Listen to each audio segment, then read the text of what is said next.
मित्रांनो, पीक विम्याची माहिती घेत असताना आपण वारंवार व्हिडिओच्या माध्यमातून बऱ्याच अपडेट घेतल्या होत्या की बाबा कोणत्या जिल्ह्यात पीक विमा वाटप होऊ शकतो, कधीपर्यंत वाटप होऊ शकतो. त्यात मित्रांनो आपल्याकडे आज 2 जिल्ह्याची अपडेट आलेली आहे.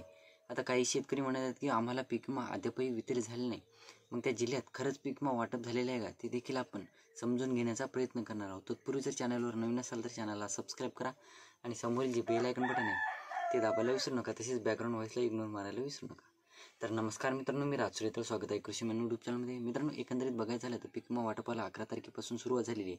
परंतु आपण जसं सांगितलं होतं की कंप्लीट वाटप सुरू होणं पॉसिबल नाही, त्याच पद्धतीत झालेलं आहे. पूर्णपणे वाटप जरी झालेलं असलं सुरू तरीसुद्धा कंप्लीट वाटप सुरू झालेलं नाही.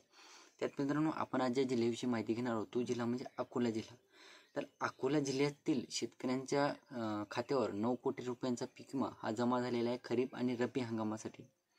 यात मित्रांनो जवळपास बघायचं झालं तर 12,857 शेतकऱ्यांच्या खात्यावर पहिल्या दिवशी म्हणजे 11 ऑगस्टला ही रक्कम जमा झाल्याची अपडेट आहे. परंतु मित्रांनो रिॲलिटी चेक करायला गेलं तर जवळपास 12,857 शेतकऱ्याच्या खात्यावर एक्झॅक्ट ही रक्कम जमा झालेली नाही.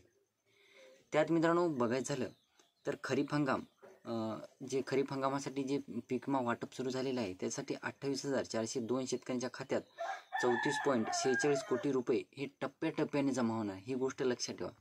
एकीकडे सांगलं जात आहे की 12,857 शेतकऱ्यांच्या खात्यावर लगेचच रक्कम जमा झालेली आहे. परंतु मित्रांनो रिॲलिटीमध्ये बघायचं झालं तर टप्प्याटप्प्याने ही रक्कम जमा होणार आहे. पूर्णच्या पूर्ण रक्कम जमा होणार नाही. निधी जरी मंजूर असला किंवा निधी जरी वाटपासाठी सुरुवात झालेली असली तरीसुद्धा टप्प्याटप्प्याने ही रक्कम जमा होणार आहे शेतकऱ्यांच्या खात्यात.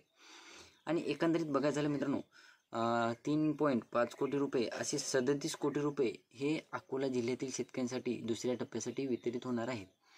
आता जवळपास 37 कोटी रुपये जर जमा होणार असले तरीसुद्धा हे ऑगस्ट महिना पूर्ण जाऊ शकतो किंवा बॅकग्राऊंड व्हॉईसला इग्नोर मारा किंवा जवळपास ऑगस्ट महिन्याच्या एंडिंगपर्यंत ही रक्कम शेतकऱ्यांच्या खात्यावर जमा होऊ शकतो. पूर्णपणे या आठवड्यात ही रक्कम शेतकऱ्यांच्या खात्यावर वितरित होणं पॉसिबल नाही. त्यानंतर पुढचा जिल्हा म्हणजे बुलढाणा जिल्हा. आपण पाठीमागं काही दिवसापूर्वी व्हिडिओच्या माध्यमातून माहिती घेतली होती की बुलढाणा जिल्ह्यातील बऱ्याच शेतकऱ्यांच्या रकमा दाखवल्या गेल्या होत्या.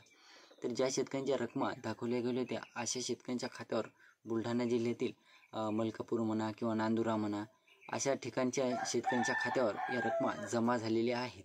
आता तुम्ही देखील या दोन्हीपैकी एका जिल्ह्यातून असाल आणि तुमच्या देखील खात्यावर रक्कम जमा झालेली असेल ती सुद्धा कमेंट करून सांगायला विसरू नका.